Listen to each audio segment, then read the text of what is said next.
Doctor कमल गुप्ता आज आपके साथ कोरोना वायरस संक्रमण से हम अपने आप को कैसे बचा सकते हैं इस विषय पर चर्चा करूंगा। जैसा कि आप सभी लोग जानते हैं कि कोरोना वायरस इन्फेक्शन आज एक वैश्विक महामारी बनकर उभर चुका है और इसके लिए हमें यह जानना अति आवश्यक है कि कोरोना वायरस इन्फेक्शन क्या है। कोरोना वायरस एक वायरल इन्फेक्शन है और यह ड्रॉपलेट के मेथड से फैलता है। ड्रॉपलेट जब भी कोई संक्रमित व्यक्ति खांसता है या छींकता है तो उसमें कुछ ड्रॉपलेट्स रिलीज होते हैं। ये ड्रॉपलेट्स जब किसी भी सतह के ऊपर गिरते हैं तो उस सतह को छूने से हमारे हाथ संक्रमित हो जाते हैं। हाथों से जब ये हाथ हम अपनी आंख नाक या मुंह पर छूते हैं तो इससे हमारा शरीर संक्रमित हो जाता है।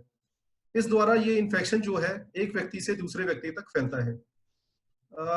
लगभग औसतन 48 से 72 घंटे तक यह ड्रॉपलेट्स जो होते हैं किसी भी सरफेस पर या जगह पर सरवाइव कर सकते हैं। इसी प्रकार से अगर हवा में भी हम देखें तो 6 से 8 घंटे तक ये ड्रॉपलेट सरवाइव कर सकते हैं। ये तरीका है जिससे कि कोरोना वायरस फैल सकता है। लेकिन इस कोरोना वायरस को हम बचाव भी कर सकते हैं, इसको किल भी कर सकते हैं। इसके लिए अपने हाथों को अगर हम साबुन और पानी से अच्छे से धोएं या फिर सैनिटाइजर का इस्तेमाल करें, इस प्रक्रिया से वायरस को मारा भी जा सकता है। ज्यादातर संक्रमण के गंभीर प्रभाव उन लोगों में देखे जा सकते हैं कि जो लोग ज्यादा वृद्ध अवस्था के होते हैं या फिर जिनको कुछ बीमारियां होती हैं जैसे कि ब्लड प्रेशर, शुगर, गंभीर तरह की बीमारियां जिनमें कि हार्ट की प्रॉब्लम या लंग्स की प्रॉब्लम, ऐसे लोगों में संक्रमण के ज्यादा गंभीर लक्षण पाए जाते हैं। अब हम कुछ सरल तरीके हैं जिससे हम इस संक्रमण से अपने आप को बचा सकते हैं। वे इस प्रकार हैं, जैसे कि कम से कम हमें एक दूसरे से 6 फीट की दूरी बना के रखनी चाहिए। किसी भी जगह पे अगर हम जाते हैं, ट्रेवल करते हैं या घर में भी रहते हैं तो हमें इस बात का विशेष ध्यान रखना चाहिए कि 2 लोगों के बीच में 6 फीट की कम से कम दूरी बनी रहे। दूसरा, अपने चेहरे को हम मास्क से ढक के रखें। मास्क से ढकने पर अगर खांसी भी आती है या कुछ भी होता है तो जो ड्रॉपलेट्स हैं ये फैलने से रुकती हैं। इससे संक्रमण काफी अच्छी मात्रा में रोका जा सकता है। तीसरा, हम अपने हाथों से मुंह को, नाक को या आंखों को छूना से हमें बचना चाहिए। इससे अगर अकस्मात हमारे हाथ संक्रमित भी होते हैं तो हम उस संक्रमण को अपने शरीर तक ले जाने से बचा सकते हैं। और हमें अपने हाथों को बार बार साबुन से धोते रहना चाहिए। कम से कम 20 सेकंड के लिए हमें अपने हाथों को साबुन से धोना चाहिए और या फिर सैनिटाइजर का इस्तेमाल करना चाहिए।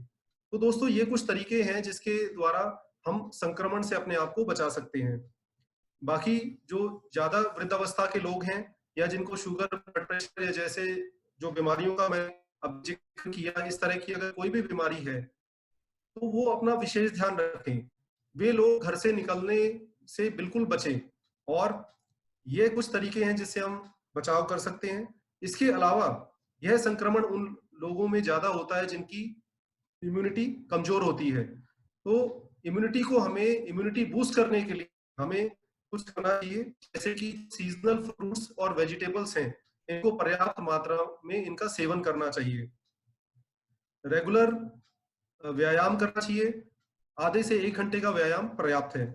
नींद पूरी करनी चाहिए, 6 से 8 घंटे की प्रतिदिन हमें सोना चाहिए। और इसके अलावा मानसिक तनाव से बचना चाहिए और एक अपने जीवन में सकारात्मक सोच रखनी चाहिए। सकारात्मक सोचने से भी हमारे जो एक शरीर में एक अलग ऊर्जा पैदा होती है जिससे कि वो रोगों से लड़ने की हमें शक्ति प्रदान करती है। दूसरा, हमें ज्यादातर हम लोग बहुत सारे इंफॉर्मेशन सोर्सेज से हम सुनते रहते हैं कि कोरोना के बारे में अलग अलग जानकारियां मिलती रहती हैं जिससे कि हमारे मन में एक डर पैदा हो जाता है। इसीलिए हमें जानकारी किस सोर्स से हमें मिल रही है उस पर विशेष ध्यान रखना चाहिए। खासतौर पर हमें गवर्नमेंट एजेंसीज या फिर मेडिकल एक्सपर्ट की सलाह पर ही ज्यादा ध्यान देना चाहिए।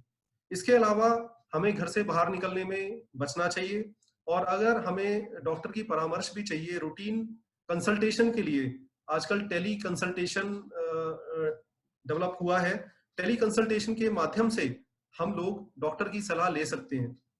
और अगर आप मुझसे भी संपर्क करना चाहें तो मेरी वेबसाइट पे www.drkamalgupta.in पर संपर्क कर सकते हैं। संपर्क करने पर हम हमारे लोग जल्द से जल्द रिप्लाई करते हैं। और हमें अगर जिन भी लोगों को जैसे कोई गंभीर बीमारियां हैं, लंग्स की प्रॉब्लम है या फिर हार्ट की प्रॉब्लम है, ऐसे केसेस में हमें अपना वैक्सीनेशन, फ्लू वैक्सीनेशन जरूर करवाना चाहिए, क्योंकि ये देखा गया है कि फ्लू से भी प्रति वर्ष बहुत सारे लोग अपनी जान गंवा बैठते हैं।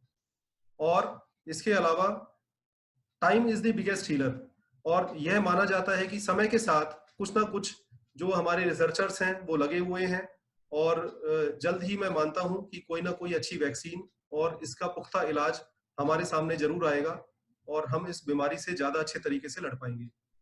इतने समय के लिए हमें धैर्य रखना चाहिए और अपनी पॉजिटिविटी बनाए रखना चाहिए।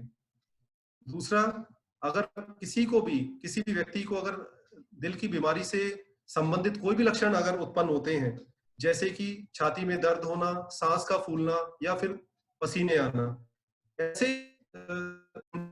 ऐसी चीजों को जो हमें लक्षण अगर हार्ट की बीमारी के आते हैं, इनको नजरअंदाज नहीं करना चाहिए और इनको गंभीरता से हमें लेना चाहिए और अपने डॉक्टर से संपर्क करना चाहिए, डॉक्टर की सलाह लेनी चाहिए। क्योंकि यह देखा गया है कि हार्ट की बीमारी से प्रति वर्ष 30 लाख लोग अपनी जान गंवा बैठते हैं, जो कि कोरोना वायरस संक्रमण से होने वाले नुकसान से, पूरे विश्व में जो नुकसान हो रहा है उससे कहीं अधिक है।